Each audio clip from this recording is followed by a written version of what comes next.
Agatha Raisin and the Mystery Behind Fatal Wedding. Good evening, dear friends, and welcome back to the Detective Notebook.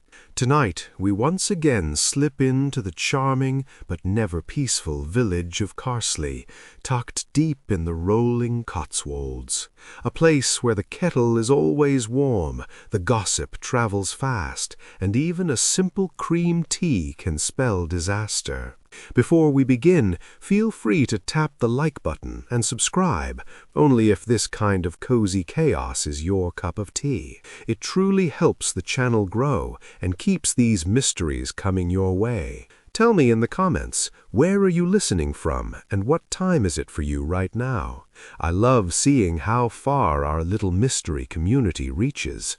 Now, settle in, dim the lights, and grab a cup of tea, because tonight again we are going to step into Agatha's world. Chapter 1. Morning Rituals and Wedding Whispers. Agatha Raisin kicked off the morning with her usual blend of precision and muttered exasperation. The slippers she had hastily pulled on, an unfortunate shade of beige she would have to live with until laundry day, drew Hodge's immediate disdain. The sleek black cat leapt onto the counter, tail flicking with imperial disapproval, as though to say, "Really, Raisin, those are your footwear choices?" Boswell, the ginger one, sat sprawled across the windowsill, one paw dangling, eyes narrowed in judgment. "Honestly, I am a sight," Agatha muttered, rubbing at a hair out of place and grimacing at her reflection in the kettle's gleaming surface.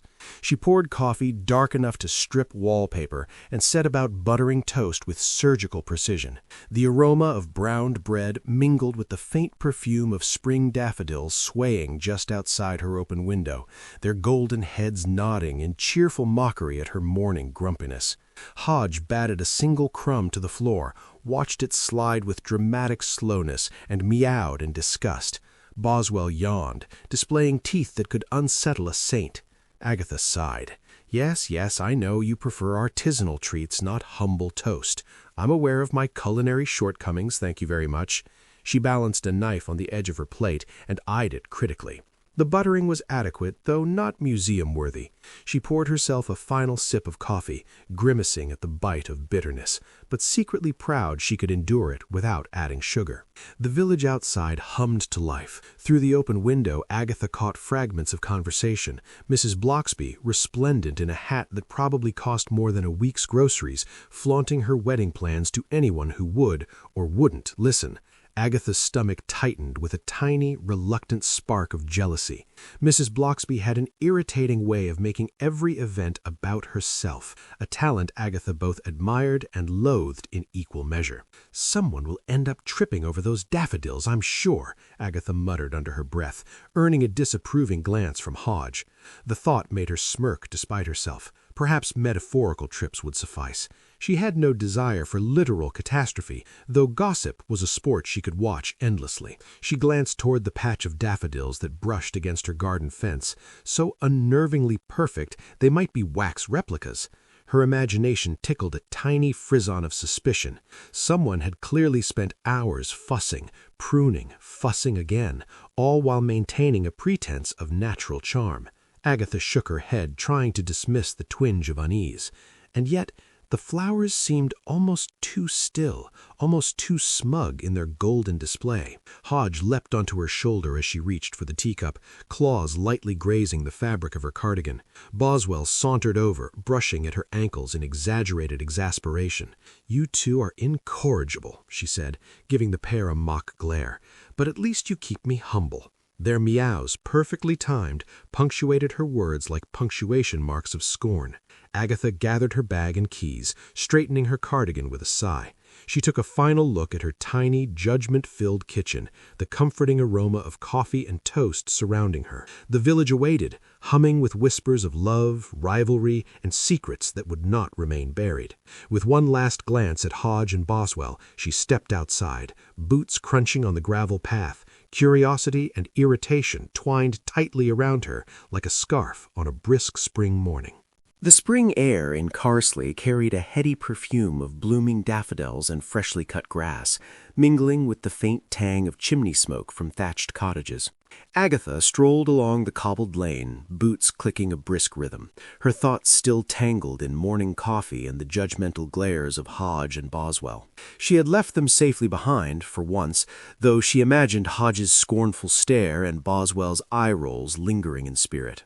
The village was alive with frenetic wedding preparations. Flower baskets swung from wrought iron hooks, ribbons fluttered in the breeze, and the air hummed with gossip as villagers flitted from shop to shop.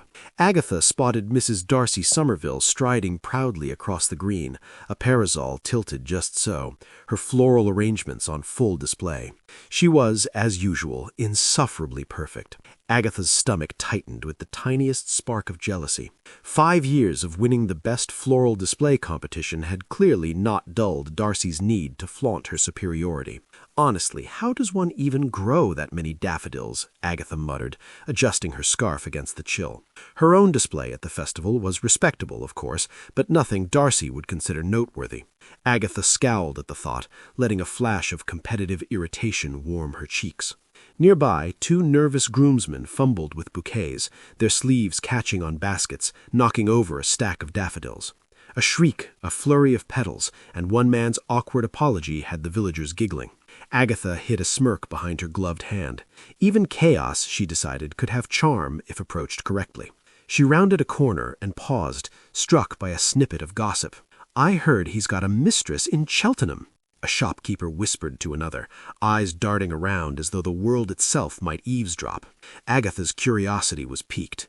So much whispered drama, and she was conveniently caught in the periphery of it all.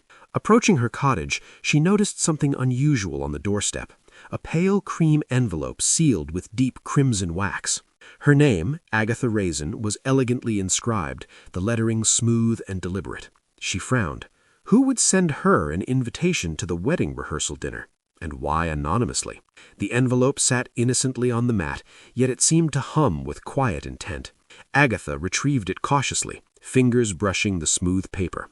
Humor bubbled up as she imagined the absurd consequences of ignoring it. Perhaps she would be hunted by a gang of irate bridesmaids, or worse, forced to dance in a conga line against her will. She smirked, shaking her head.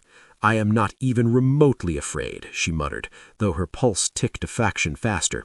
Inside the cottage, she set the envelope on the table beside Hodge and Boswell. Hodge batted it once decisively, as though pronouncing judgment. Boswell sniffed at it, then glared, tail flicking with impatient disapproval. Yes, I know you two think I should ignore it," Agatha murmured, pouring herself a fresh cup of tea, the clink of china punctuating the otherwise quiet morning. "But curiosity, it seems, has claimed me." She broke the seal gingerly, peering inside. A formally written card invited her to the rehearsal dinner, a subtle flourish suggesting it might be the place to observe, judge, and, if necessary, intervene. Agatha felt that familiar thrill of anticipation, the one that made her straighten her back, smooth her hair, and imagine herself as a discreet detective in a world of floral perfection and whispered intrigue. The village outside continued its cheerful bustle, oblivious to the question now nagging at Agatha. Why had she been singled out? Who was orchestrating this? And what secrets were waiting to unfurl behind the carefully arranged petals and polished silverware of the upcoming wedding? Chapter 2. The Body Behind the Bouquet. The village hall gleamed with fresh polish and the faint aroma of lilies, their perfume mingling with the scent of slightly overcooked canapés. Agatha entered, adjusting her cardigan and smoothing imaginary wrinkles from her blouse, and immediately sensed that something was off. She spotted him almost at once, the best man, sprawled beneath the floral arch, pale, still, and suspiciously theatrical in repose. "Oh dear," Agatha murmured, though her voice lacked real panic. Hodge's imagined commentary swirled in her mind, sharp and judgmental. Boswell's meow, as if delivered via some feline telegraph, suggested, "Really, Raisin, only you could find a corpse at a rehearsal dinner and still appear moderately composed." Around her, the villagers reacted with varying degrees of hysteria. Mrs. Bloxby let out a shriek that ricocheted off the hall walls, flinging a plate of canapé into the nearest potted plant. One bridesmaid fainted with all the grace of a collapsing marionette, narrowly missing a stack of folded chairs. A groomsman attempted chest compressions with more enthusiasm than skill, his arms flailing, while Agatha noted the irony with a wry smile. I wonder if CPR is really this dramatic outside a television set. Agatha knelt beside the best man, observing quietly. The boutonniere that should have adorned his lapel was missing, replaced by a scuff mark on his shiny black shoe. A crisp envelope rested unnaturally neat in his hand, edges uncreased, a detail that whispered of intentional placement rather than accident. Her analytical mind ticked over, filing away each incongruity. "Has anyone considered that he might simply have fallen asleep?" she suggested aloud, only half in jest. The suggestion was met with scandalized gasps, which she ignored with the practiced patience of someone accustomed to dramatic overreactions. Meanwhile, Mrs. Blocksby drifted nearby, fanning herself, and announcing in a loud, precise voice, "I always knew something like this would happen at one of these ridiculous weddings. Utterly predictable." Agatha's lips twitched. Predictable, perhaps, but that did not mean obvious. She made a mental note to treat Mrs. Blocksby's commentary as both a warning and a potential clue.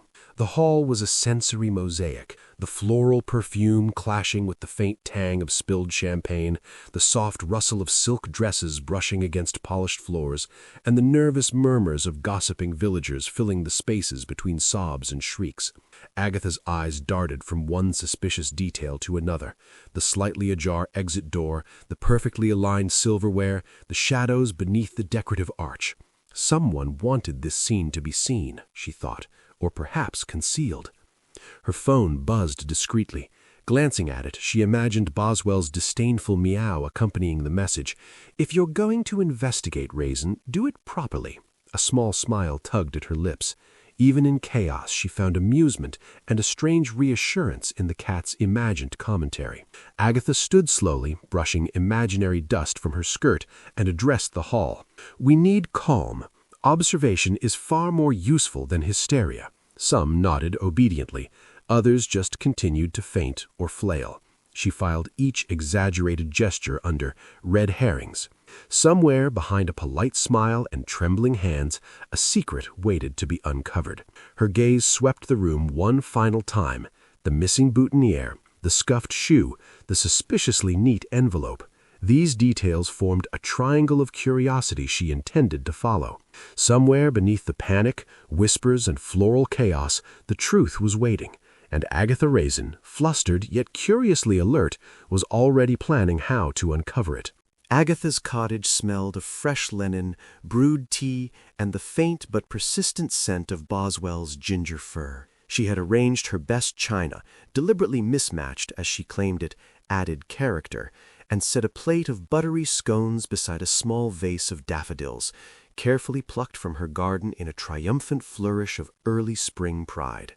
Hodge perched on the windowsill, tail flicking in silent judgment, while Boswell sprawled across her writing desk, pawing at her pens as though testing their dedication to justice.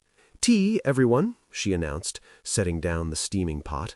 The guests, relatives, neighbors, and a few wary groomsmen gathered reluctantly, stiff with the polite veneer of civility. Murmurs swirled, punctuated by occasional gasps.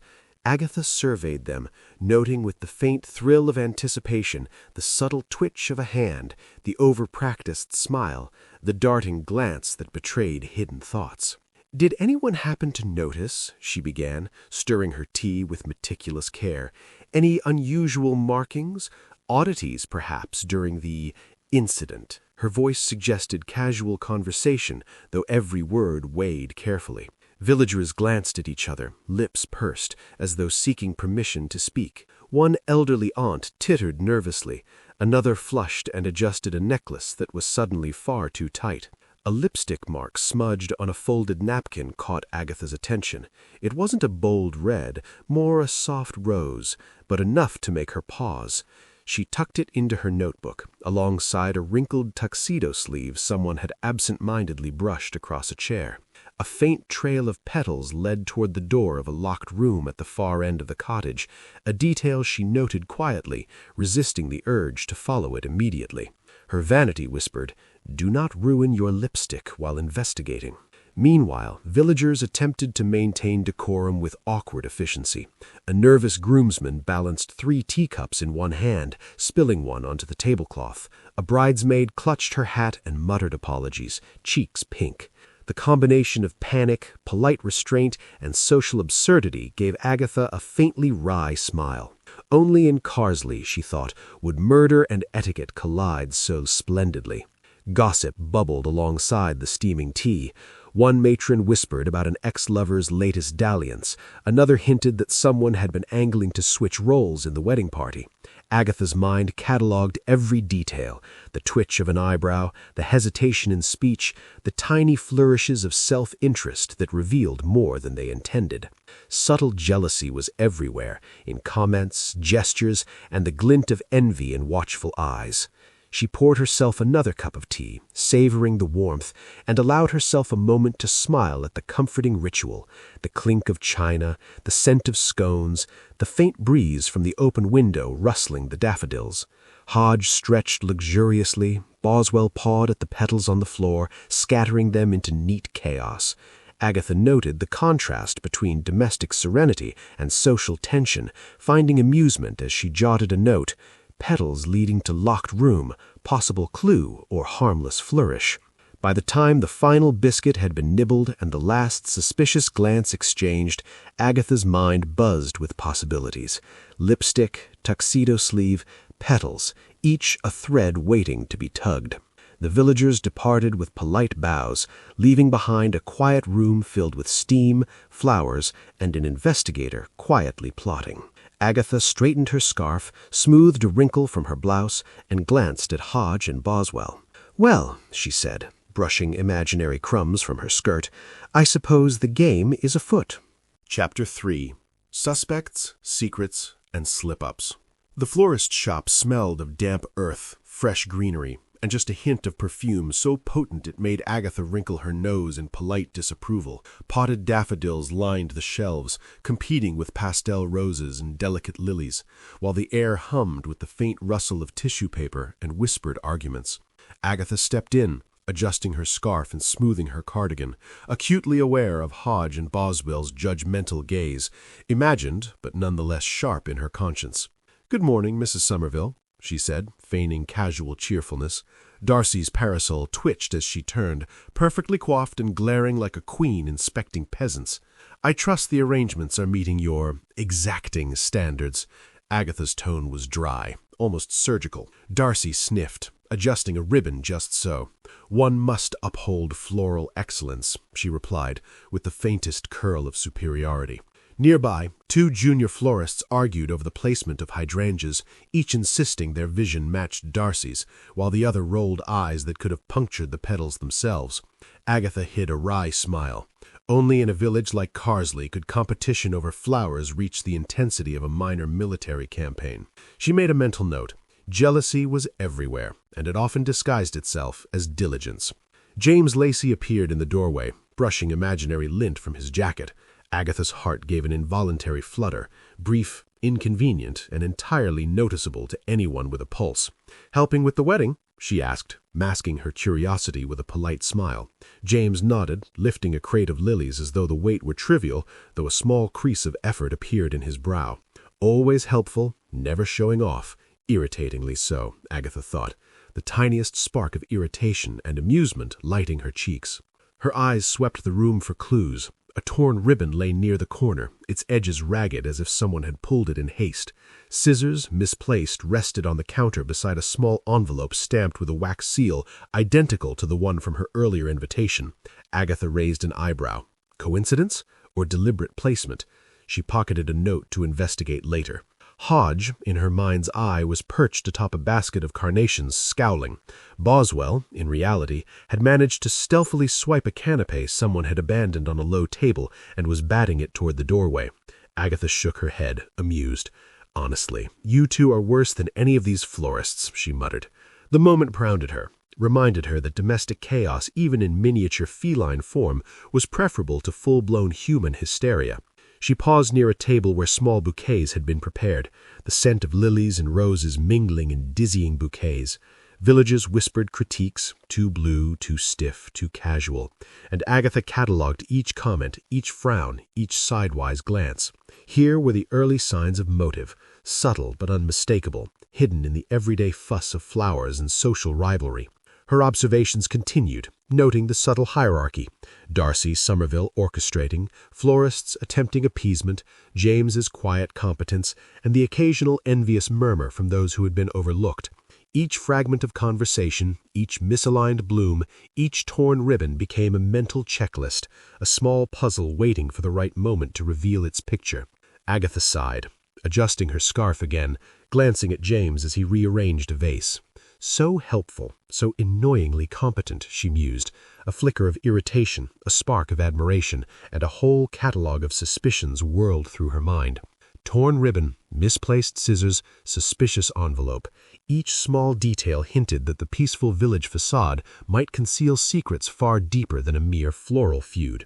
With one last glance around the bustling shop, Agatha mentally compiled her growing suspect list, each now catalogued for motive, opportunity, and subtle signs of envy. Outside, spring's sunlight glinted off the cobbles, and the scent of daffodils drifted faintly in, promising that the garden-perfect village of Carsley was anything but simple. The polished floor of the village hall reflected the afternoon sun in gleaming streaks as Agatha approached the huddle of groomsmen. Their black shoes were shined to a painful perfection, their tuxedos crisp, collars tight enough to suggest mild suffocation, and their cologne faint but assertive. Each man carried a confidence that verged on comical bravado, a self-assuredness that would soon crack under Agatha's careful questioning. "Gentlemen," she began, voice light, almost conversational, "I simply must know. Any peculiarities you observed at the rehearsal?" She offered a polite smile, though her eyes darted from one twitching hand to another, cataloging micro-expressions like a trained investigator. The oldest brother, Geoffrey, puffed up as though he were about to deliver a long-winded lecture.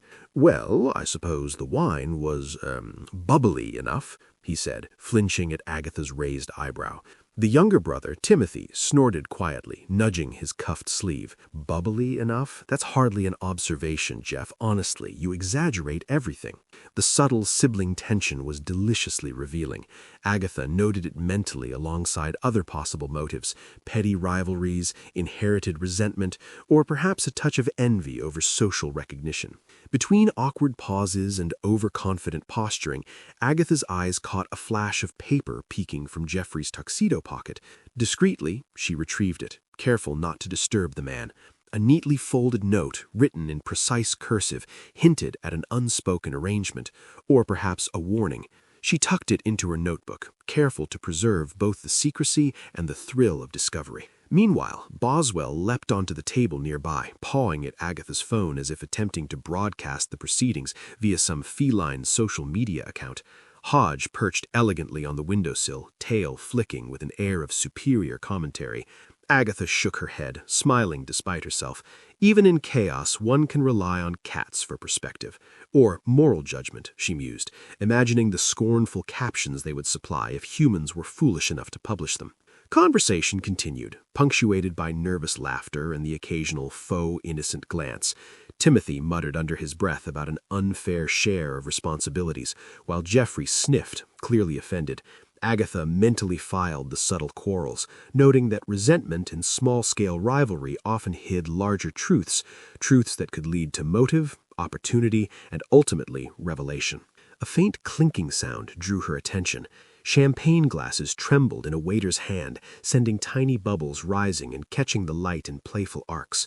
She observed the groomsmen leaning too casually at the table, shifting weight from one foot to another, each displaying a subconscious signature of guilt or unease. Or perhaps just nerves, she reminded herself. Yet suspicion settled like a cozy shawl around her shoulders, comforting and alarming at once. Then, abruptly, a ripple of whispered panic coursed through the group. One of the younger guests, previously mingling quietly near the doorway, was nowhere to be seen.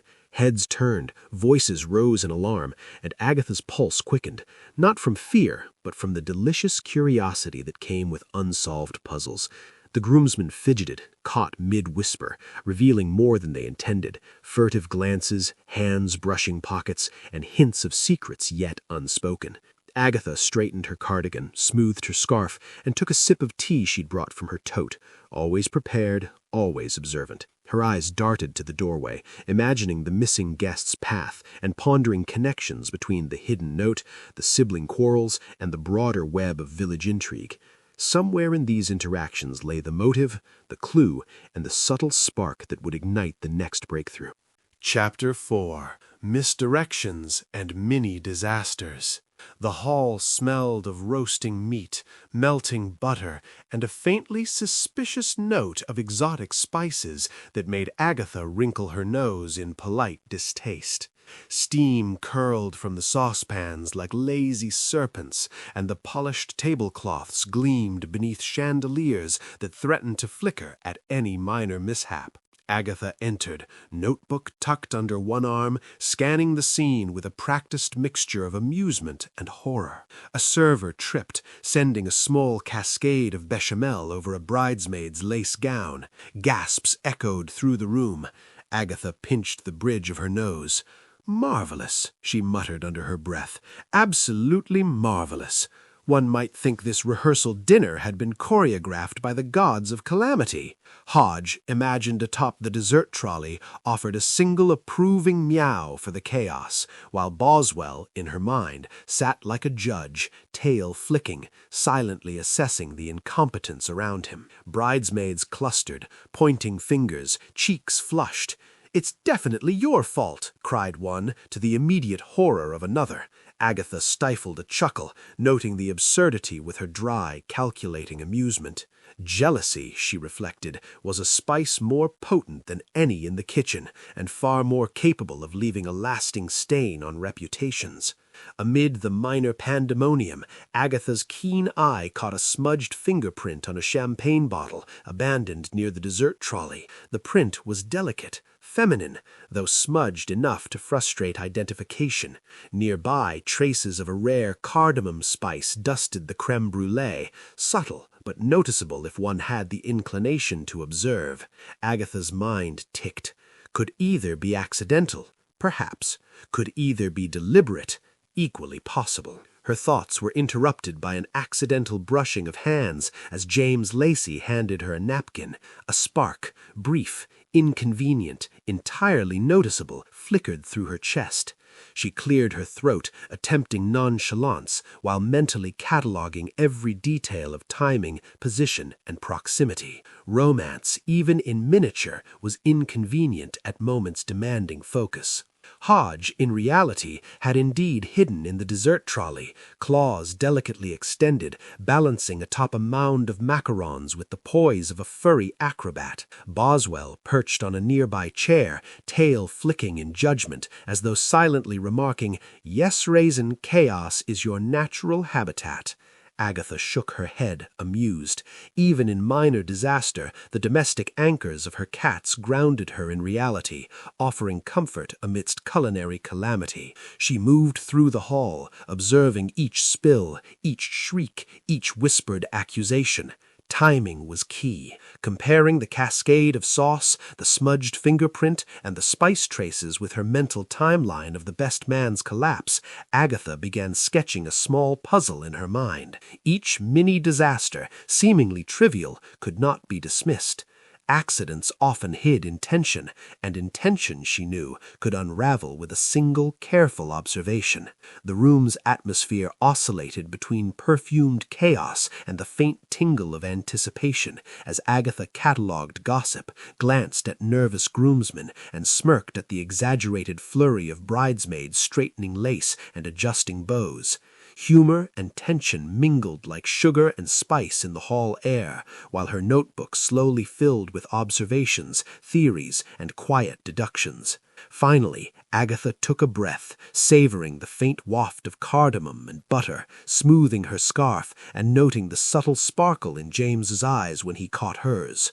Many disasters, she mused, are often the breadcrumbs leading to the feast of truth, and with each spilled sauce, each finger-marked bottle, each dusting of spice, she could feel the puzzle pieces settling, tantalizingly close, but still just out of reach. The village hall gleamed with polished wood and mirrored chandeliers, reflecting a sea of silk, taffeta, and a rainbow of ribbons that would have made any sensible person dizzy. Agatha stepped lightly, her sensible shoes a quiet rebellion against the absurd heels and sequins that clattered and scraped with alarming enthusiasm. Hodge and Boswell's imaginary commentary was immediate. "Really, Raisin, you're comparing yourself to that monstrosity?" Agatha chuckled under her breath, brushing imaginary dust from her cardigan. Matrons strutted past, each determined to claim the coveted best-dressed title, throwing backhanded compliments as expertly as they arranged their bouquets. "Oh, Agatha, that shade is bold," one whispered, eyes glinting. "Do you think the groom will notice?" Another laughed too loudly, adjusting a hat that might have doubled as a lampshade. Agatha smiled, noting the subtle battles raging beneath polite conversation. Jealousy, she observed, was like perfume in Carsley, always lingering, sometimes overpowering. As she navigated the glittering crowd, Agatha catalogued small suspicious details. A torn hem peeked beneath the folds of a matron's skirt. A pair of gloves mismatched in color and texture hinted at last-minute adjustments. Whispers rose and fell, fluttering like nervous birds. One matron leaned toward another, murmuring about an engagement no one else knew of. Agatha noted everything, sipping her tea discreetly, relishing the comforting warmth against the backdrop of social warfare. Mrs. Bloxby moved like a queen among her subjects, flirtatiously leaning toward the wrong man, a local solicitor clearly more interested in hors d'oeuvres than romance. Agatha's eyebrows lifted. The scene was rich with jealous motives, and subtle misalignments of attention might hint at far more than petty social rivalry. A gentle spark of curiosity pricked at her, mingled with the tiniest flicker of irritation, so many opportunities for chaos, yet so little awareness of their consequences. Silk rustled with every step, mingling with the heady scent of perfumes, jasmine, rose, a hint of sandalwood. Excited chatter ebbed and flowed, a tide of sound, punctuated by the occasional clink of teacups or the rustle of folded napkins. Agatha inhaled, letting the sensory richness sharpen her observational skills. Patterns emerged, who was avoiding whom, who whispered to whom, who fidgeted with jewelry in anxious delight. A small envelope slid beneath her door as she adjusted her scarf to hide a smudge of lipstick, and her fingers froze mid-motion. The wax seal was unmarked, anonymous yet deliberate. She lifted it, noting the crisp paper, the careful fold. A warning, "Stop snooping." Her pulse quickened, not with fear, but with that familiar thrill of intrigue. Who could dare send such a note, and how much did they know? Agatha tucked the note into her pocket, glancing at the glittering crowd as though the sender might be lurking somewhere behind a feathered hat or silk gown. Every subtle gesture, every glance and whisper became a thread in the web she was beginning to untangle. Was it the flirtatious solicitor, the overzealous Mrs. Bloxby, or someone else entirely, hiding in plain sight? Agatha adjusted her gloves, smoothing imaginary wrinkles, and smiled to herself. So much vanity, so much ambition, so many secrets, she mused. Even in the midst of absurd fashion and backhanded compliments, the village offered threads of curiosity, intrigue, and opportunity. Each misaligned glove, each torn hem, each whispered secret might lead her closer to understanding motives. Jealousy and petty grievances often cloaked darker intentions. With a final sip of tea, Agatha straightened her shoulders, eyes sweeping the glittering hall. The anonymous note was tucked safely in her pocket, a quiet threat, a hint of danger amid silk and perfume. Someone was watching, and perhaps testing her, and that, Agatha decided with wry satisfaction, made the game far more interesting. Chapter 5. Clues, Confessions, and Coffee Breaks. The village library smelled of polished oak, worn leather, and a faint undertone of dust that hinted at centuries of secrets carefully catalogued and then promptly ignored. Agatha stepped inside, adjusting her scarf and mentally preparing herself for the delicate art of research. Combing through index cards, dusty ledgers, and the occasional gossip-laden parish journal, Hodge and Boswell, naturally, were at her side via what she dubbed live updates, delivered humorously by texts she imagined from their disapproving paws. Boswell: why do humans insist on tea near manuscripts? Hodge: she is hopeless, utterly hopeless. Agatha muttered under her breath, suppressing a smile. Even in the hallowed quiet of the library, domestic chaos followed her, at least in feline imagination. She navigated the labyrinthine shelves, scanning meticulously for anything related to the upcoming wedding, previous village ceremonies, or particularly juicy scandals. The faint clatter of index cards accompanied her every move, a soundtrack to her growing determination. A stout librarian appeared, spectacles perched precariously on her nose. "Can I help you?" she asked, voice sharp but not unkind. Agatha nodded politely, hiding a flash of impatience. Searching through historical records required diplomacy. The last thing she needed was an argument over overdue fines or misplaced ledgers. With a sigh, she returned to her task, noting each name with care, occasionally scribbling observations in her notebook. Minutes turned to an hour, and a small revelation caught her eye. A curious financial dispute emerged. The bride's family owed money to one of the guests, an amount awkwardly large and oddly timed. Agatha's eyebrows rose. Who stood to benefit from the discomfort this created? Her mind traced the possibilities, connecting dots between family tensions, wedding politics, and subtle social rivalries. Her concentration was briefly shattered by the arrival of a rival woman from the village, a self-proclaimed historical consultant with a penchant for showing off obscure facts. She leafed through ledgers with exaggerated expertise, pointing out minor entries in a tone dripping with superiority. Agatha's competitive side sparked immediately. A silent battle of wits began, amid the scent of musty paper and polished wood. Tea in hand, Agatha attempted to jot a note, only for the cup to tip slightly, leaving a faint stain on a rare manuscript. Her eyes widened. "Oh, splendid," she muttered, dabbing at the paper with the corner of her notebook. Hodge would have scolded. Boswell would have looked scandalized. Instead, she sighed and set the cup aside, making a mental note to apologize to the library staff later, after solving the case, naturally. Turning back to the ledgers, she discovered discrepancies in the guest list. A few unexpected names appeared, while others who should have been present were curiously absent. Agatha noted the pattern, her mind piecing together potential motives. Who had manipulated the list, and for what purpose? Small inconsistencies, she reminded herself, often led to the largest truths.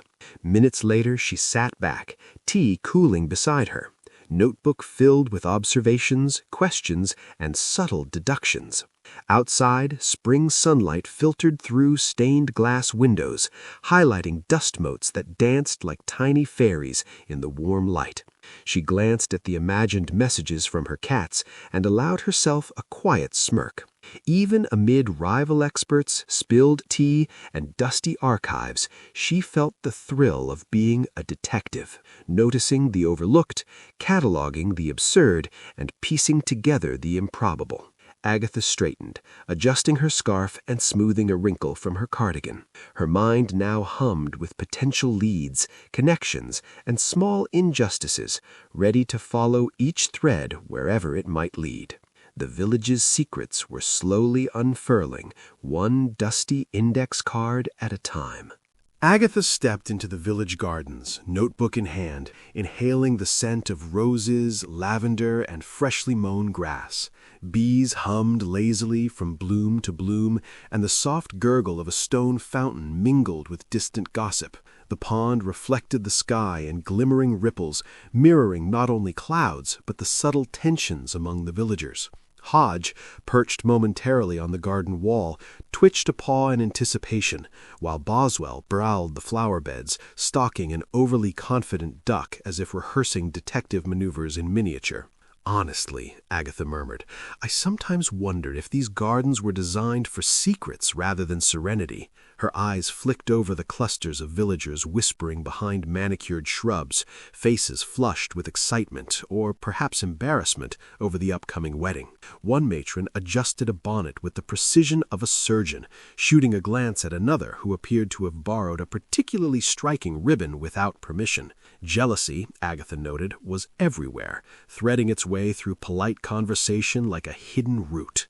Amid the gossip, Agatha's eye caught something glinting beneath the hydrangea bush, a small bracelet, delicate and gold, partially buried in fallen leaves. She crouched, fingers brushing the smooth metal, noting its unfamiliar pattern. Curious, she slipped it into her notebook pocket, tagging it as a clue, though she could not yet assign ownership. The garden seemed intent on hiding secrets in plain sight between petals and reflections. Mrs. Darcy Somerville swept past, flaunting a new engagement gift with a sort of smug satisfaction that pricked Agatha's competitive streak. A delicate silver locket, engraved and gleaming, dangled from her fingers. Agatha made a mental note. Overt displays of happiness often concealed jealousy, rivalry, or resentment, any one of which could yield motive. Meanwhile, Hodge misjudged a leap and landed with a splash in the pond, sending ripples through the mirrored surface and eliciting a small chorus of laughter from nearby visitors. Boswell, ever the critic, stalked around the edge, tail twitching, glancing up at Agatha as if to say, "Really, Raisin, are we solving mysteries or supervising aquatic felines?" Agatha chuckled, wiping imaginary droplets from her notebook, and made a note to record both feline antics and the subtle observations they allowed her to notice. A faint trace of perfume caught her attention, delicate, floral, lingering on a sleeve where the wearer was no longer present. She jotted it down, an olfactory breadcrumb in the ongoing puzzle. Nearby, a torn sheet of music peeked from a low bench, notes smudged by wind and rain. She tucked it carefully, intrigued by the possibility of romantic entanglements or long-standing grievances hidden beneath harmonious facades. Agatha wandered further, scanning the hedgerows, noting the positions and postures of each villager, when a movement caught her eye, a shadow shifting behind a tall boxwood hedge. Heart quickening just enough to be polite, she paused, notebook held close. The figure remained unseen, a mystery wrapped in green, watching, waiting, or perhaps signaling that her investigation had drawn attention. She straightened, adjusting her scarf, glancing at Hodge and Boswell with a wry smile. "Well," she whispered, "someone is keeping secrets, and I dare say they're not as charming as you two." The cats naturally offered no comment beyond imagined disdainful glances, leaving Agatha alone with the garden's fragrant clues and the quiet thrill of potential discovery. Chapter 6. The Net Tightens. Agatha arrived at the grand village hall, its polished oak doors gleaming in the afternoon light, and paused to adjust her scarf and, inevitably, her hat, which promptly fell into the gravel as she stepped forward, sending a small cluster of startled pigeons into the air. "Marvelous," she muttered under her breath, stooping to retrieve it. "One might think I'd mastered grace by now. Evidently not." Hodge would have tutted. Boswell would have fainted with traumatic approval.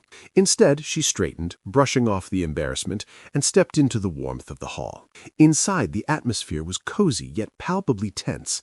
Candle smoke mingled with the delicate scent of roses and hyacinths, curling lazily toward the vaulted ceiling. Silverware gleamed beside neatly folded napkins, and polished floors reflected chandeliers twinkling like distant stars. Agatha's eyes flicked over the guests, noting who lingered, who whispered, and who seemed intent on overseeing every detail. Mrs. Bloxby was already in place, positioning herself like a self-appointed authority on wedding etiquette. "Ah, Agatha, do be careful where you step," she said sweetly, her tone dripping with condescension. "We wouldn't want a scandal before the main event now, would we?" Agatha's lips twitched. Scandal? My dear, some of us thrive on subtle chaos, she thought, adjusting her gloves and mentally cataloging rivalries.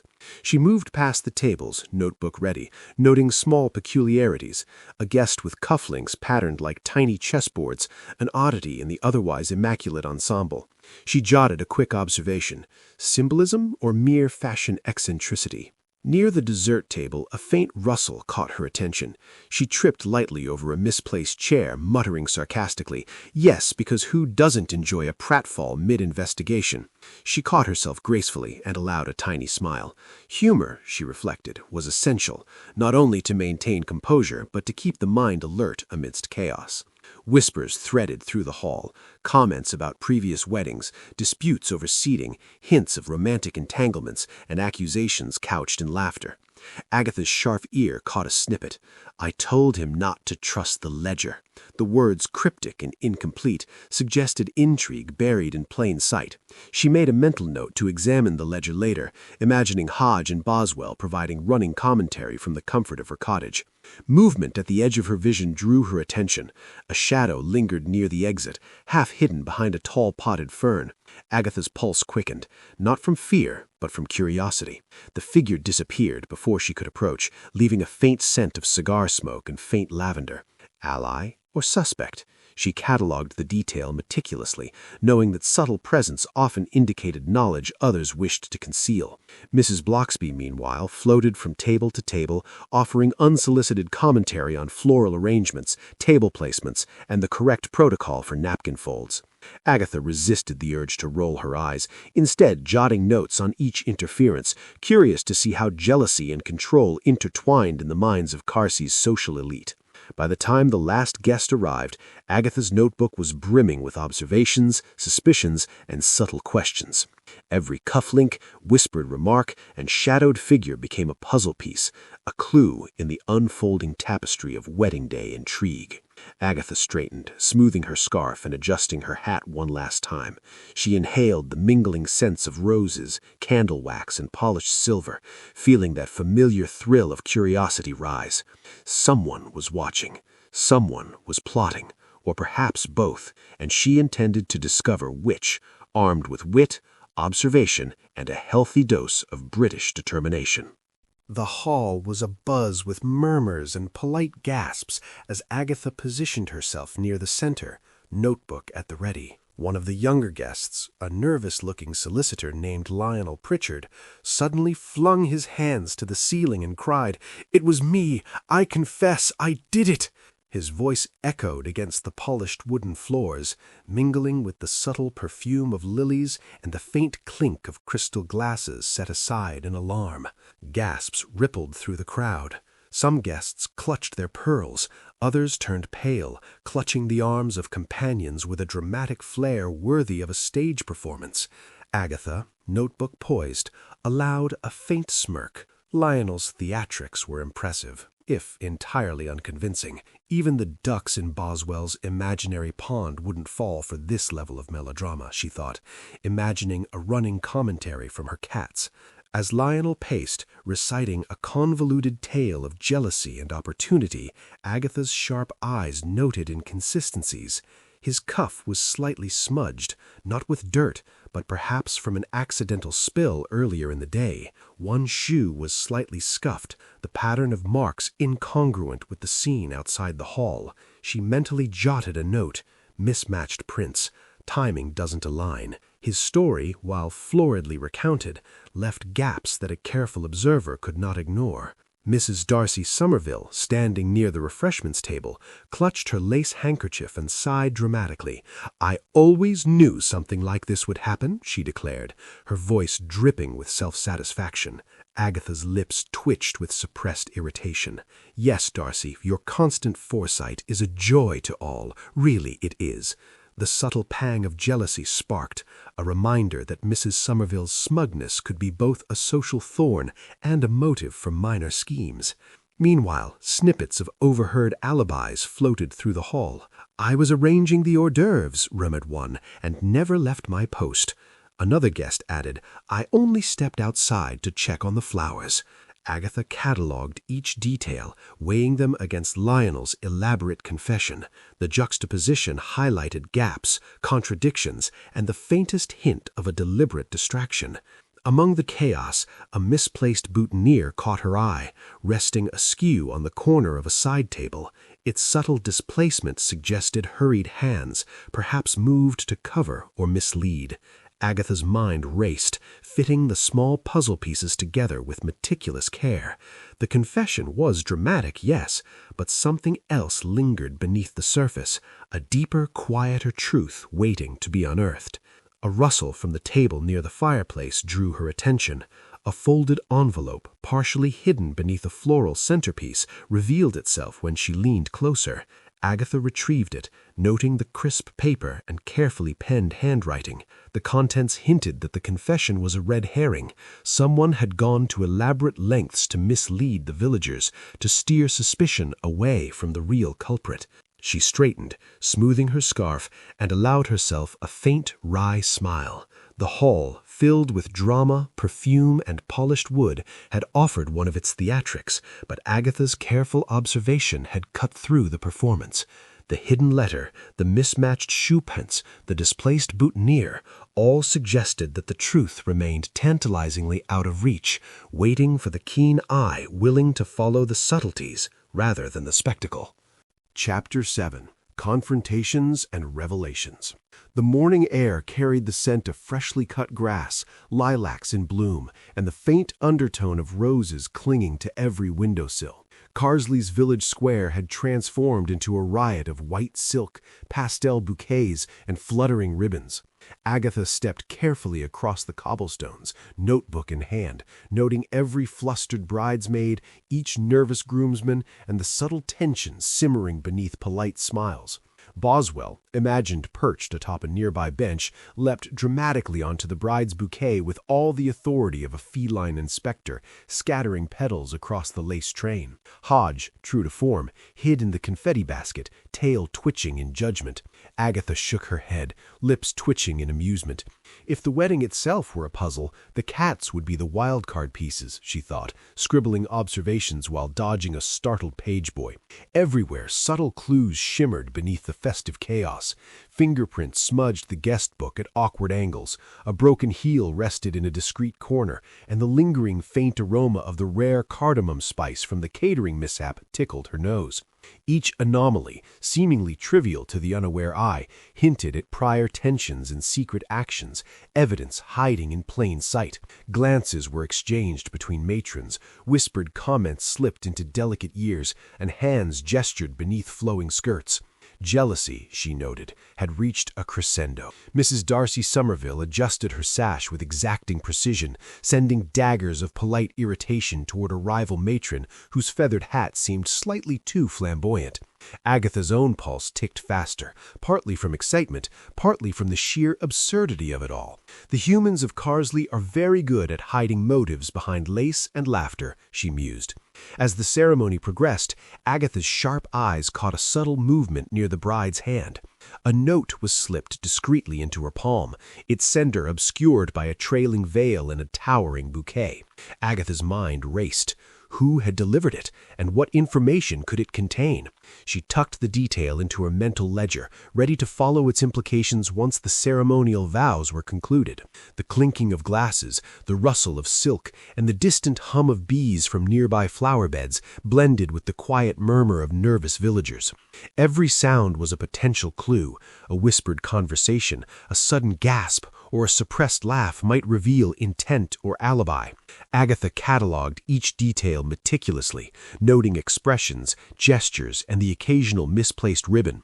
Humor danced alongside suspense as flustered attendants tripped over trains, and Boswell's imagined commentary reminded her that sometimes the simplest observations yielded the richest truths. Romantic tension flickered subtly as James Lacey brushed past her, adjusting a bouquet, exchanging brief smiles that suggested shared understanding amid the chaos. Agatha resisted the urge to linger, focusing instead on tracking the undercurrent of intrigue running beneath the ceremony's surface. She paused near the side aisle, notebook poised, and took a slow breath. Cardamom lingered faintly in the air, petals drifted from the bouquet Boswell had assaulted, and the sound of laughter mixed with murmured instructions. All of it hinted at hidden motives, minor rivalries, and, perhaps, the identity of the person responsible for the previous chaos. And then, just as the music swelled, Agatha's eyes narrowed. Someone had delivered that secret note into the bride's hand, their identity hidden in plain sight, cloaked by layers of silk and flowers. The thrill of curiosity surged, and the puzzle, the tangled web of jealousy, secrets, and subtle clues, began to shimmer with potential resolution. The hall was alive with anticipation, soft sunlight glinting off crystal glasses and polished silverware. Agatha stood at the front, notebook tucked discreetly under one arm, eyes scanning the crowd. Boswell, imagined atop a chairback, flicked his tail with evident disdain, while Hodge crouched behind the cake table, surveying the proceedings like a tiny feline general. Agatha inhaled deeply, savoring the familiar sense of roses, fresh pastries, and the faint trace of lingering cardamom from the catering mishap. Today, all clues would converge. "Ladies and gentlemen," she began, voice calm yet precise, "I believe the mystery that has shadowed our wedding day is ready for resolution." A ripple of curiosity passed through the guests. Some leaned forward eagerly, others clutched champagne flutes with sudden rigidity. Mrs. Bloxby, stationed near the floral arrangements, sputtered indignantly, muttering "preposterous" under her breath. Agatha allowed herself a tiny smile. "Yes, Bloxby, your indignation is exactly the right response." She raised her hand, holding a delicate bracelet she had found hidden in the garden, and let her gaze sweep the room. "This small item," she said, "found near a pond, connects our culprit to the scene in ways they hoped none of us would notice." Gasps echoed through the hall, some guests nearly toppling glasses as their hands flew to mouths. Hodge's imagined tut-tut sounded in her mind, perfectly timed. Agatha methodically linked each clue. The mysterious note slipped to the bride, traces of the floral perfume, the oddly patterned cufflinks, and the faint spice scent from dessert. Each pointed to one individual, weaving together the scattered threads of jealousy, rivalry, and subtle ambition.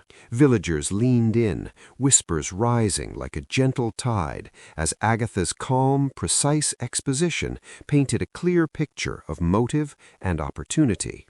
"Envy," she continued, "combined with a minor grudge over floral arrangements and a dash of ambition to control appearances, led to actions that nearly disrupted this day entirely." She paused, letting the words sink in. The culprit shifted uncomfortably, the faintest quiver betraying their composure.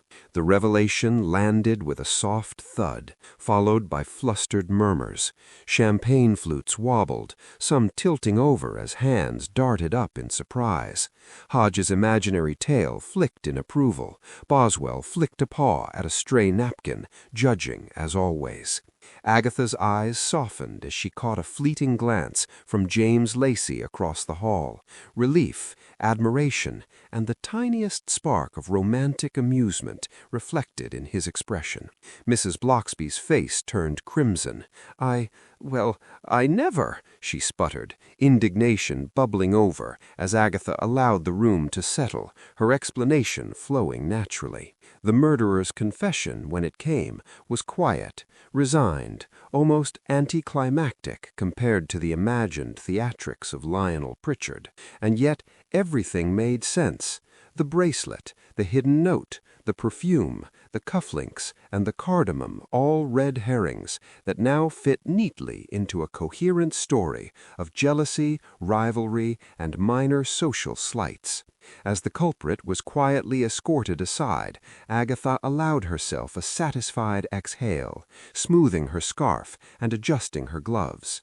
The room hummed with relief, laughter, and whispered congratulations, the earlier tension giving way to celebration. Yet from the corner of her eye she caught a subtle smile from someone else, a knowing glint that suggested Carsley's secrets were far from fully revealed. Agatha smiled faintly to herself, a quiet thrill of anticipation curling in her chest. For now the mystery had been resolved, but life in the village promised more intrigue, more jealousies, and, of course, more opportunities for her cats to provide imaginary commentary. Chapter 8. Restoration and Village Comb. Agatha finally returned to the quiet of her cottage, the lingering scent of cardamom, roses, and polished silver fading behind her. Sunlight streamed through lace curtains, painting delicate patterns across the wooden floor. Hodge and Boswell, sitting like miniature sentinels on either side of the hearth, regarded her entrance with a combination of disdain and approval, tails flicking in precise synchrony. "Well, at least someone appreciates my investigative prowess," she murmured, placing her notebook gently on the sideboard. The kettle whistled merrily, and Agatha set about arranging tea for her small gathering. Fresh scones steamed from the oven, butter ready to soften atop them, while delicate porcelain cups waited in neat rows.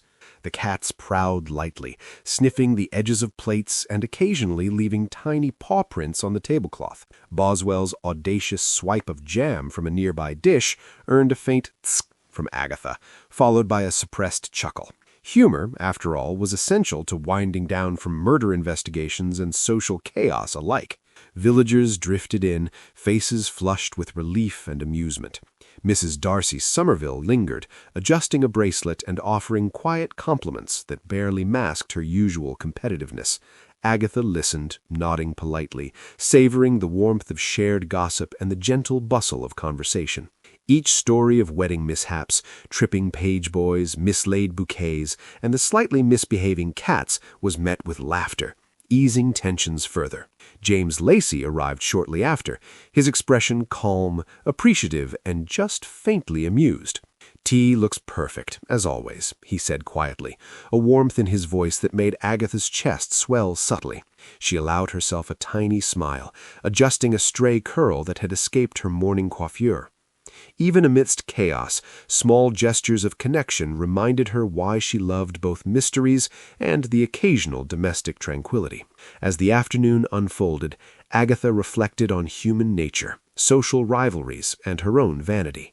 The events of the past days, from whispered suspicions to dramatic confessions, had revealed much about jealousy, ambition, and the curious ways small grievances could ripple outward. She sipped tea, noting the faint aroma of lavender from freshly cut stems on the windowsill, and felt the familiar satisfaction of having untangled a puzzle, even if minor loose ends still remained. Hodge settled comfortably atop a cushion, purring approval, while Boswell stalked the sunlight across the table, inspecting crumbs as if judging the villagers' manners. Agatha jotted minor observations in her notebook, recording both clues left unresolved and charming details of everyday life, laughter spilling over china, the slight tilt of a teapot, a child's delighted squeal from the garden. Cozy domestic rhythms reminded her that even amidst mystery, life carried small comforts worth savoring. Just as the gathering began to wind down, Agatha noticed a subtle shift in her notebook's pages. A small envelope, neatly tucked between two sheets, revealed itself with a whisper of paper. She held it delicately, curiosity curling in her chest.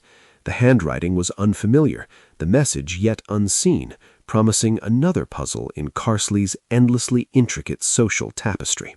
With a gentle smile, Agatha sipped her tea once more, sunlight warming her shoulders, Hodge and Boswell observing her every move with judgmental affection. The village's calm had returned, for now, and the warmth of domesticity, friendship, and minor victories settled comfortably around her. Yet, even in this quiet, a single note hinted that Carsley's secrets were far from exhausted, teasing new adventures for Agatha and her ever-watchful cats. The cottage had settled into a tranquil hush. Outside, the evening breeze whispered through the budding trees, carrying faint scents of roses and freshly cut grass. Inside, the crackling fireplace cast a warm glow over polished oak floors, lace curtains, and carefully arranged vases of spring blooms. Agatha sank into her favorite armchair, knitting needles poised, notebook at her side. Hodge stretched luxuriously atop a cushion, while Boswell prowled the hearth, eyes sharp and tail flicking with eternal judgment. She allowed herself a rare moment of reflection.